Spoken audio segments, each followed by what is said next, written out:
Chapter 9, Whispers of the Forsaken. Elowen drifted in the cold abyss between sleep and wakefulness, her body heavy, her mind trapped. She knew this place. It had called her before, the void of the forsaken god. The darkness around her shifted, forming shapes, visions of futures yet to come. She stood upon a battlefield, the air thick with ash and blood. Screams filled the night as her people fell before a monstrous force, their armour cracking like brittle glass. She saw Alistair, his once proud stance now desperate as he cut through waves of enemies, his blade drenched in the blood of both friend and foe. He turned to her, his face contorted in anguish, and then an arrow pierced his throat. The vision shifted, the capital burned. The great walls of the palace, the heart of her kingdom, crumbled as dark banners rose above them. Selene lay lifeless, her daggers still clutched in her hands, as an enemy knight drove a sword through Lyra's chest. Another shift. The Empire, once a vast and proud land, reduced to nothing but ruins. She saw its people starving, its streets lined with the remains of those who had perished. And there, standing amidst it all, was herself, not as a ruler, but as a puppet, shackled in chains of gold and shadow, her own body moving against her will, her lips forming words not her own. The voice of the gods speaking through her. And then, at last, came the voice, like a whisper carried on the wind. "This is your fate, child!" The darkness swirled around her, taking shape into a feminine, elegant, terrible, with eyes that burned with an unnatural glow. "You cannot stop this. You will watch them all die. You will watch your kingdom fall. You are a child, helpless against what is to come." Elowen's hands clenched into fists. "You are trying to break me." The god's voice turned soft, coaxing, as if speaking to a dear child. "I am offering you salvation."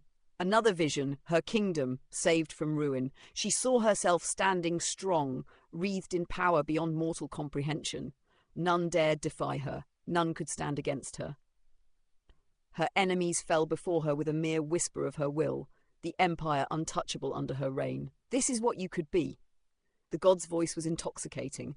"This is what I offer you. All I ask is that you accept me." Elowen forced herself to breathe, to push past the fear clawing at her chest. She had to think. "You want me to take your power freely," she said slowly.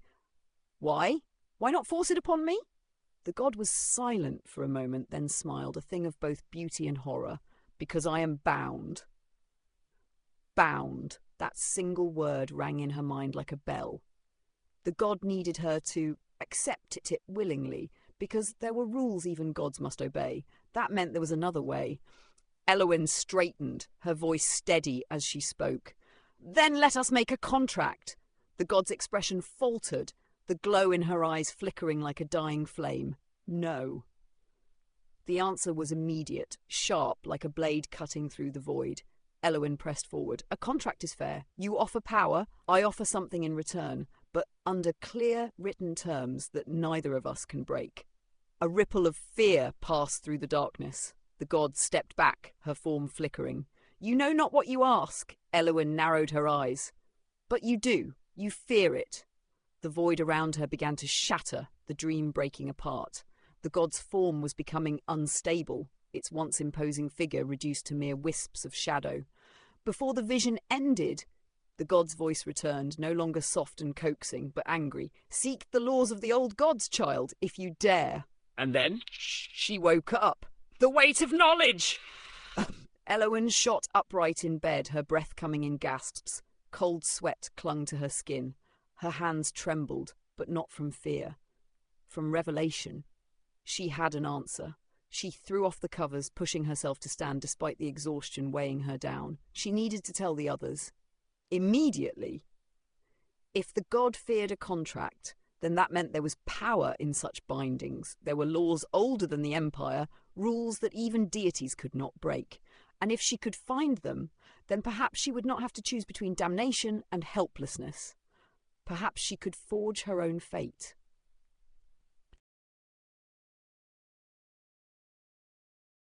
Chapter 10. The Weight of Knowledge.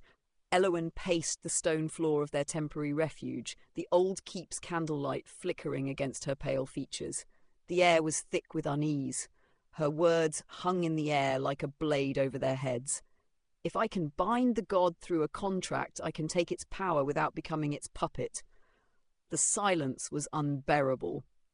Then, "You're playing with fire," Elric said, his voice heavy with exhaustion and disbelief. He leaned against a wooden table covered in old maps and notes. The man looked thinner than when she had last seen him before his imprisonment, the weight of betrayal still lingering in his sharp gaze. "No, worse. You're playing with something that can consume you whole." Elowen met his gaze. "It already consumes me." Elric clenched his jaw, his fingers tightening into a fist against the table. "And you think you can control it?" "I have to!" Elric let out a slow breath, rubbing his temples. "You're 14, Elowen. 14. You shouldn't have to think about things like this." She swallowed, pushing away the part of her that wanted to agree. Alistair's voice cut through the tension. What if she's right?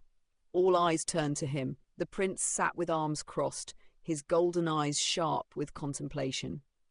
Unlike the others, he didn't look horrified. He looked intrigued. "Power is neither good nor evil," Alistair continued. "It's the will of the one who wields it that decides its fate. If the god's power is bound and controlled, why not use it for the good of the..." Elric's expression twisted in disbelief. "You cannot be serious." Alistair turned to him unfazed. "You of all people should understand.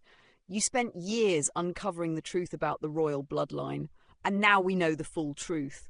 If this bloodline was meant to serve the god, then why not twist fate? Why not make it serve the people instead?"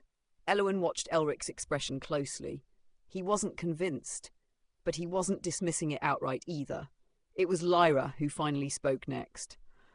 "The god is lying!" Everyone turned to her. The elf sat on a nearby wooden bench, arms wrapped around herself. She looked more uneasy than she had ever been before. Her usual air of mischief was gone, replaced by something uncertain, almost afraid. "I've studied forbidden magic," Lyra said, her voice quiet. "And there's one thing that all dark forces have in common. They are patient. They plant ideas, little seeds of doubt and temptation. They wait." She looked up, her violet eyes piercing. "The god wants you to think it fears contracts. It wants you to believe you can control it. But what if that's part of the plan? What if you're playing into its hands?" Ella winched her fists. The thought had crossed her mind. Before she could respond, Celine exhaled sharply, shaking her head. "I don't like any of this." Her voice wasn't laced with anger or fear. It was quiet, concerned. Celine leaned forward, resting her elbows on her knees. Her hair was still damp from the earlier battle, a streak of dried blood on her cheek from where she had taken a wound protecting Elowen. "You're already under too much pressure, El," Celine murmured. "You're too young to carry all of this alone." Elowen felt a pang in her chest at Celine's words. Celine never used formalities with her. She was the only one who saw her not as a princess, but as a person, a girl, a friend. "But I am alone." Elowen's voice was barely a whisper. "I have been since the day I woke up from that nightmare." Celine frowned. "That's not true. We're here." Elowen swallowed. "Then help me." Celine didn't speak. None of them did. Alistair stared at her with the intensity of someone seeing something in her he hadn't noticed before. Lyra still looked uncertain but not dismissive. Elric, her most vocal critic, was silent, and then at last Celine sighed. "If we're going to do this, then we do it right. No reckless deals, no secrets."